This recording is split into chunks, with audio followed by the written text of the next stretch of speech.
केरल भूस्खलन में जीवन हराई ओडिया डाक्तर विष्णु प्रसाद चिनारा। पत्नी प्रियदर्शिनी पाल सिना मृत्यु फाशर अल्पके बर्ती जाइछंती, हेले भूली पारुना सेही दिनर कथा को। वायनाड रे एही दुई ओडिया दंपति कथा एबे सबुठी आलोचनार विषय। आउ एपरी समय ओटीवी हाथ में लगी एक्सक्लूसिव फोटो। देखंतु ए फोटो को।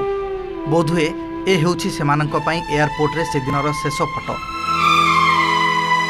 डाक्तर विष्णु प्रसाद और तांको पत्नी प्रियदर्शिनी दुई बंधुंक सह यात्रा आरंभ करुथिले। आउ ए हेउछि सेठारे पहुंचीबा परे उभय स्वामी स्त्री किछि खुशीर मुहूर्तर चित्र। ए हस हस मुह हेउछि सेमानक बंधु स्वाधीन पंडांकर, जे कि एबे भी निखोज अछंती। बांधवी स्वीकृति महापात्र चिकित्सित होई सुस्थ अछंती।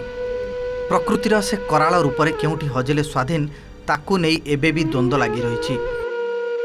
आउ ये होउछि सेही घर जेउठी विष्णु प्रसाद, प्रियदर्शिनी, स्वाधीन और स्वीकृति रहुथिले।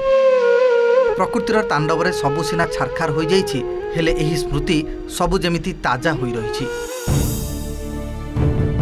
बोधुए स्वाधीनकर ए हेउछि बोटिंग बेलर दृश्य। बोटिंग करिबा समय रे स्वाधीन फोटो उठाइथिले। से दिनर से उठाइथिबा फोटो सिना आजि अछि, हेले से केउठी अछंती काहाकू भी जଣା नाही। डाक्तर विष्णु प्रसाद और तांको पत्नी प्रियदर्शिनी सह स्वाधीन उठाइथिबा फोटो जेमिति कथा कहूछि।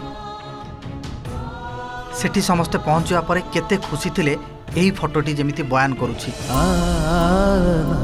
हेले ए काल रूपी भूस्खलन जेमिति एमानक एही खुशी सबुको छड़ाई नै सबुदिन पई दुखर कला बादल ढांकी देइछि।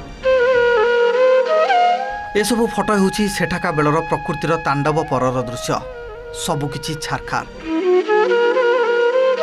ए जेउ केउटा मनीष बंची जाइछंती समस्ते सर्वशांत। आउ एही पुलिस अधिकारी जनक डाक्तर विष्णु प्रसाद और तांको पत्नी प्रियदर्शिनी को उद्धार करथिले। प्रियदर्शिनी सिना जीवन फेरी पाइले, हेले डाक्तर विष्णु प्रसाद सबुदिन पई आखि बुझीदेले। Bureau report, OTV.